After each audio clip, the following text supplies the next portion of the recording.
Bonjour tout le monde. Premièrement, je me présente, Patrick Joly, je suis le directeur général de la Banque de titres de langue française, de la BTLF, depuis le 8 mai dernier, donc ça fait encore moins d'un an. Donc, soyez tolérants. C'est vous les experts de la chaîne. On va, de notre côté, au moins vous montrer les chiffres auxquels on en est arrivé durant notre étude. Et je vous présente aussi mon collègue Christian Rives, que probablement la majorité d'ici, vous connaissez tous. Un petit peu. Un petit peu. Qui est directeur des ventes et du développement des affaires à la BTLF et aussi notre spécialiste Gaspard, comme on pourrait dire. Okay. Bon, quelques mots rapidement sur la BTLF. La BTLF a été fondée en 1996 par les trois principales associations, l'ALQ, l'ANEL et la DELF. La mission de la BTLF, c'est quoi? Elle se décline en trois volets. Premièrement, c'est d'encourager et favoriser la commercialisation des titres, des produits de l'édition francophone au Québec et au Canada. Le deuxième volet, qui est d'encourager et de supporter la commercialisation des produits de l'édition canadienne et québécoise en langue française, évidemment, à l'étranger. Et le troisième volet est de favoriser, si on veut, la communication et la collaboration entre les différents intervenants de la chaîne du livre. Donc, voilà.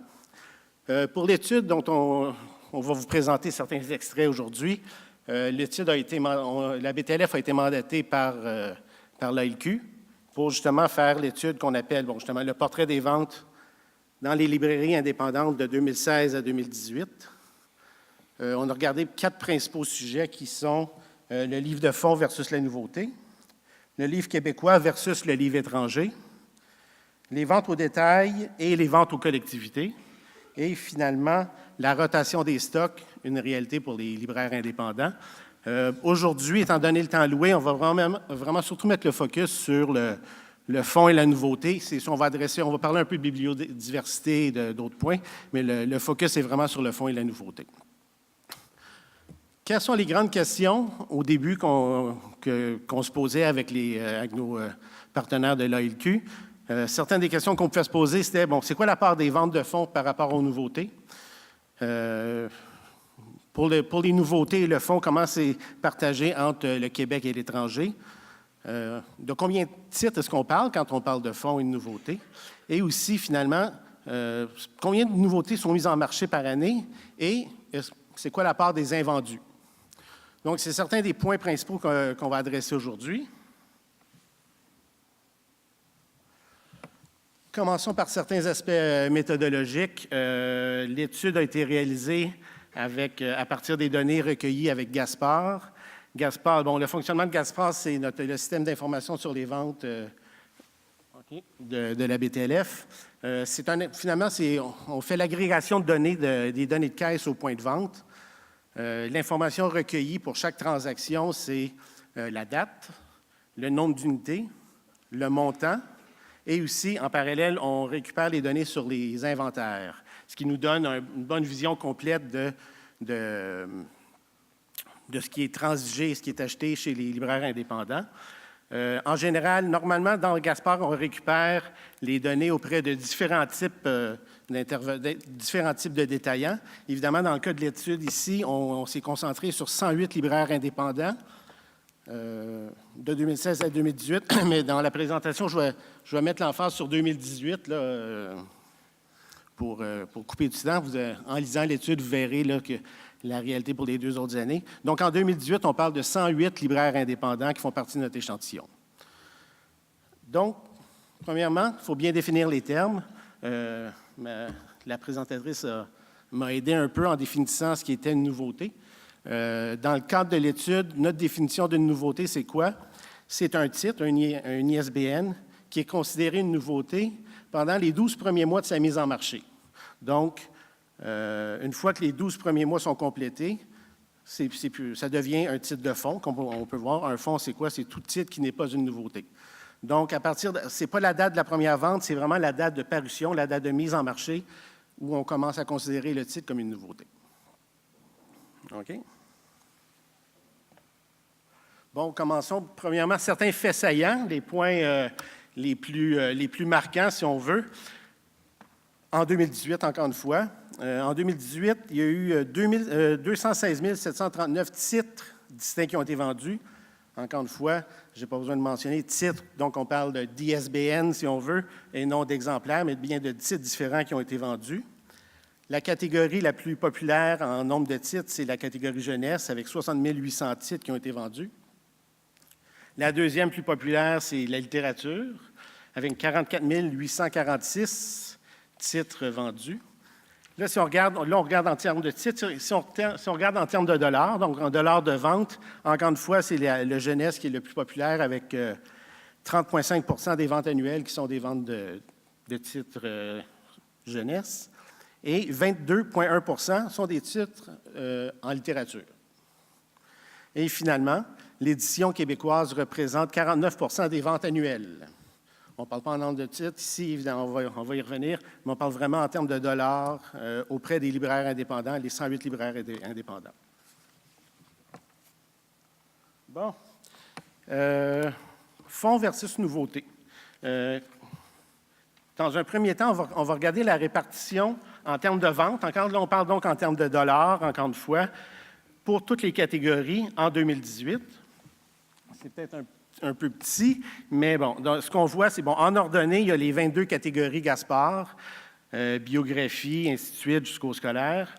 Et en abscisse, c'est le pourcentage. Donc, si on prend la biographie, ce qui est le premier en haut, on voit que pour en 2018, sur la totalité des ventes de biographie, à peu près 25 viennent de titres de fonds.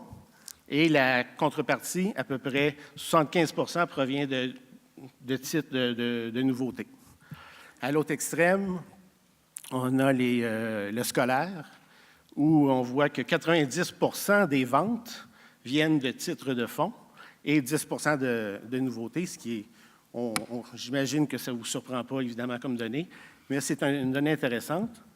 Et on voit que pour chacune des 22 catégories, il y a quand même une bonne répartition entre le fonds et la nouveauté. Si on regarde les données agrégées pour toutes les catégories, on voit que 46 des ventes proviennent de titres de fonds et 54 des ventes proviennent des nouveautés.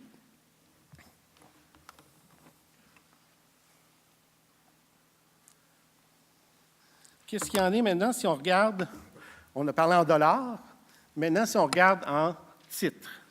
Donc, si on regarde la répartition des titres vendus par catégorie, en grande foi, nos mêmes 22 catégories en ordonnée et en abscisse, encore une fois, les pourcentages. Donc, on voit que l'image est quand même un peu différente, c'est-à-dire que ce qui est en bleu, c'est les titres de fonds et en rouge, les nouveautés. On voit que, bon, le premier, c'est géographie et tourisme. J'imagine que vous n'êtes pas capable de lire, mais faites-moi confiance, c'est ça. Donc, on voit que c'est à peu près 60 des titres vendus sont des titres de fonds, alors que, disons, à peu près 40 sont des nouveautés. Et à l'autre extrême, encore le scolaire. J'imagine, encore une fois, que vous n'êtes pas surpris de voir que 90 des titres vendus sont des titres de fonds et à peu près 10 donc, ou à 90, donc 10 sont des titres, sont des nouveautés. Dans l'ensemble du marché, ça veut dire quoi? Ça veut dire qu'on parle de 72 des titres vendus en 2018 sont des titres de fonds et 28 sont des nouveautés. Ce qui est intéressant, c'est qu'on regarde 72 de titres vendus. Si on retourne à la diapositive précédente, 72 ont généré 46 des ventes. OK? Si on va ici, 28 des nouveautés, des titres vendus, ont généré 54 des ventes en 2018. Intéressant. Qu'est-ce que ça veut dire? Donc, pour la vente de titres de fonds, ça peut vouloir dire deux choses. Le prix moyen par livre ou par titre est plus bas, ou le nombre d'exemplaires par titre est plus bas aussi. Oui, 10 minutes déjà, wow. OK. Ce qu'on sait, c'est que dans l'étude, ce qui paraît le plus évident, c'est que c'est vraiment le nombre d'exemplaires par titre vendu qui est plus faible dans le cas du fonds. Encore une fois, j'imagine que ça ne vous surprend pas. Bon, il y a un débat. Fonds, nouveauté, c'est quoi du fonds? 1 an, est-ce que c'est assez de mise en marché? On va essayer de regarder le même problème avec une approche un petit peu différente. On va regarder l'âge des ventes. C'est-à-dire qu'ici, ce qu'on voit, c'est la ventilation des ventes de 2018. Pour 2018, bon, pour vous aider à comprendre un peu comment lire le tableau, la plus grosse partie de la tarte de 2018, c'est 40,9. Ce que ça veut dire, c'est que 40,9 des ventes de 2018 proviennent de titres mis en marché en 2018. Ce qui n'est pas, évidemment, très surprenant comme tel aussi. Et si on regarde pour 2017, ce qu'on voit, c'est que 19,1 des titres vendus, des ventes de 2018 proviennent de titres mis en marché en 2017. Bon, on peut toutes les décrire comme ça, mais ce qu'on voit, c'est que les 2 tiers des ventes pour 2018 sont constituées de titres qui ont 3 ans et moins. Pas nécessairement surprenant. Un chiffre qui est intéressant à regarder, c'est le 21,7 de autres années. Ce que ça veut dire, c'est qu'en 2018, il y a 21,7 des ventes qui proviennent de titres qui ont été mis en marché depuis plus de 5 ans. Donc, évidemment, ça aussi, c'est du fonds. OK? Bon, celui-là, il est un petit peu plus compliqué à comprendre. On va prendre le temps juste de vous l'expliquer. On a parlé du fonds versus nouveauté. On a regardé en dollars, on a regardé en titres. On a regardé une vision un peu différente en regardant l'âge des ventes. Là, si on regarde un peu la bibliodiversité, ce graphique-là, ce qu'on voit, c'est en ordonnée, c'est le nombre de titres, et en abscisse en bas, c'est le nombre d'exemplaires. On voit que si on regarde juste la ligne rouge là, pour 2018, encore une fois, faites-moi confiance, c'est 216 739 titres qui ont été vendus. Sur ça, il y en a un peu plus que 69 000 qui ont été vendus à un seul exemplaire. Quand on dit 69 000 à un seul exemplaire, c'est un seul exemplaire dans l'échantillon de 108 librairies indépendantes. Donc, 108 titres qui ont été vendus une fois par un libraire dans l'échantillon. La même chose pour le 5 exemplaires et moins, c'est 63 000 titres. Donc, ce qu'on peut voir, c'est qu'il y a le tiers des titres vendus en 2018 ont été vendus à le tiers à un seul exemplaire, mais si on additionne les 2 premiers chiffres, on voit que 62 des titres sont vendus à 5 exemplaires et moins. Encore une fois, quand on parle de 5 exemplaires et moins, on parle de 5 exemplaires pour l'ensemble de notre échéant de 108 libraires indépendants. À l'autre extrême, on voit le 8. Donc, il y a 8 titres qui sont vendus à 5 000 exemplaires ou plus en 2018. Qu'est-ce que ça veut dire? Encore une fois, en supposant que ce titre-là était disponible dans les 108 librairies indépendantes, ça voudrait dire qu'il y a 8 titres qui ont vendu 50 copies et plus. Non, ça peut être plus, ça peut être beaucoup plus que 50, mais donc le nombre de blockbusters, si on veut, ou quoi que ce soit, en 2018, il y en avait 8. Donc, qu'est-ce qu'on dit ici? On dit plusieurs titres, 216 000 titres, peu d'exemplaires. Selon moi, c'est pas mal ça la définition de la bibliodiversité. Donc, je pense que c'est un graphique, ça, qui montre bien c'est quoi la bibliodiversité au sein des librairies indépendantes du Québec. On a parlé du fonds versus la nouveauté, en dollars, en vente. On a parlé de l'âge des ventes, la bibliodiversité. Maintenant, d'où proviennent les nouveautés? Les titres mis en marché proviennent de où? Donc, ici, on voit, encore une fois, notre bon vieux graphique avec nos 22 catégories en ordonnée et le nombre de titres en abscisse. On voit que 9 220 titres en 2018 sont des titres de l'édition québécoise et 57 411 sont des titres étrangers. Évidemment, dans notre cas, quand on parle d'étrangers, c'est en très grande majorité du français. Donc, pour un total de 66 631 titres, on ne considère pas le numérique dans ce cas-ci. Ce que ça veut dire, c'est qu'il y a 6 fois plus de titres étrangers qui ont été mis en marché au Québec en 2018. Une donnée intéressante qu'on a calculée pas à partir pas avec les chiffres qu'on trouve ici, mais on a regardé les inventaires, la variation des inventaires, ou plutôt la non-variation des inventaires, pour voir qu'il y a 6 des titres, 3 984, qui sont mis en marché, mais qui n'ont pas été vendus. 6 est-ce que c'est beaucoup? Pas beaucoup. À chacun d'interpréter à sa façon ce que vous en pensez, mais nous, au moins, c'est une façon d'objectiver une réalité dans notre secteur.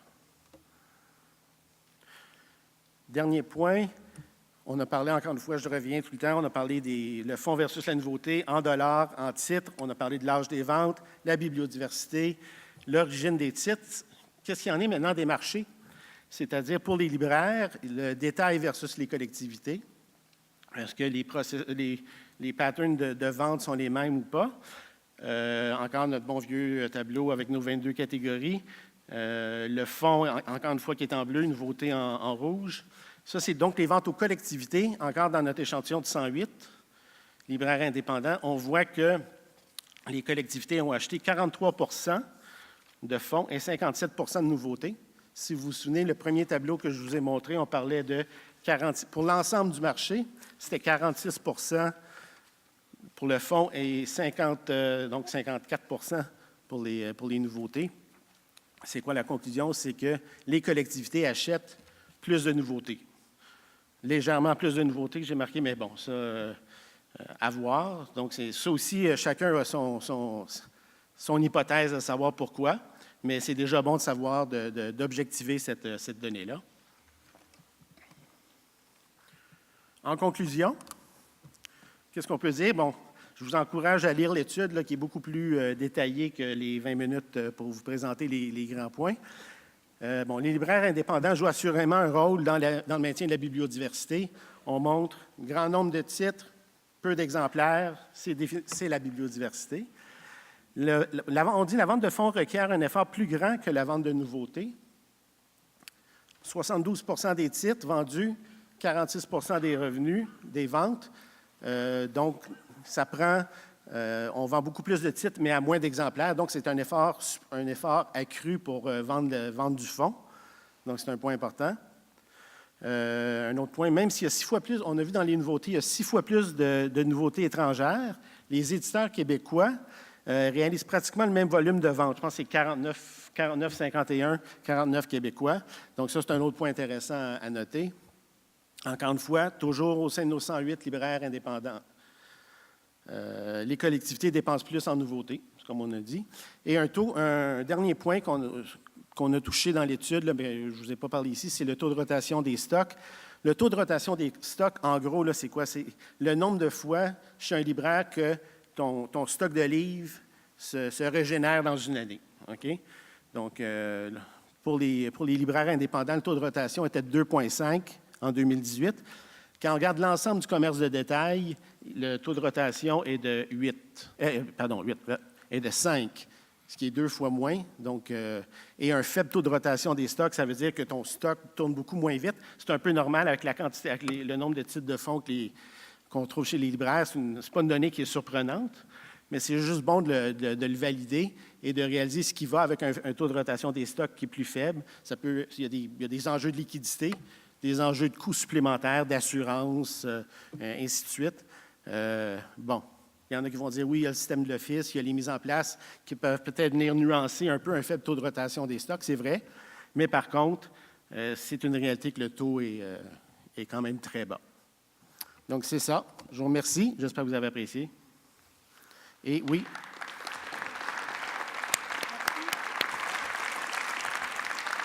Voulez-vous vous asseoir?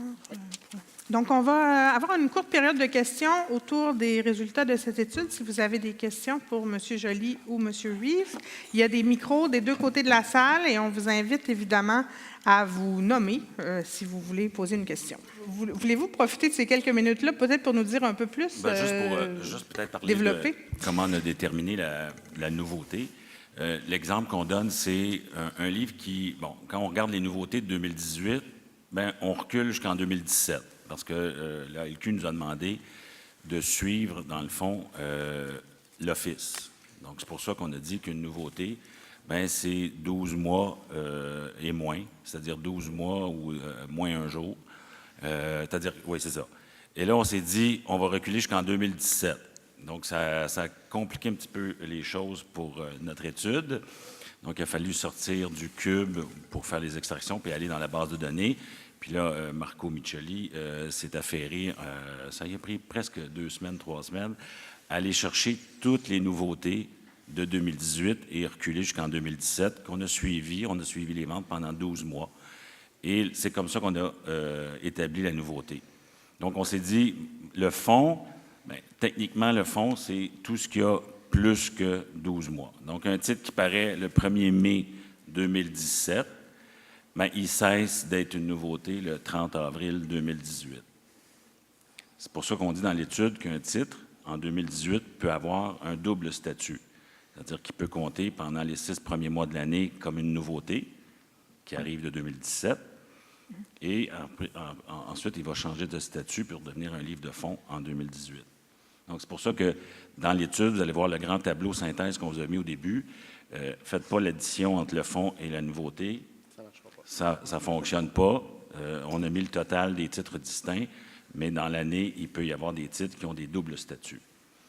Donc, c'est différent de ce qu'on fait dans notre bilan Gaspard. Donc, souvenez-vous, pour ceux qui l'ont consulté, le bilan Gaspard, la dernière section, on détermine les nouveautés par des titres qui sont parus dans l'année de référence. Donc, c'est la différence, c'est Gaspard, c'est le titre paru dans l'année, et dans notre étude, c'est les titres de l'année de référence.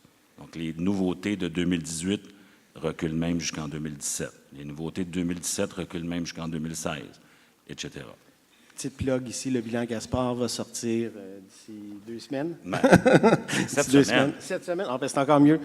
Donc, le bilan pour l'année 2018.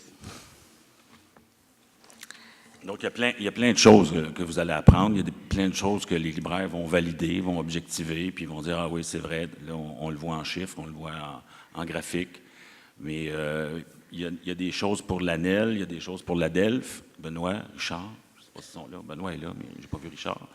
Donc, la répartition des ventes entre les éditeurs québécois, les éditeurs étrangers, ça, c'est intéressant. Ce que Patrick disait, là, que les collectivités, moi, ce qui m'avait surpris un peu, c'est que les collectivités achètent plus de nouveautés que je pensais en termes de vente, de poids des ventes, là. Donc, je ne m'attendais pas à ce que les libraires vendent un petit peu plus côté ratio que dans le marché destiné aux collectivités.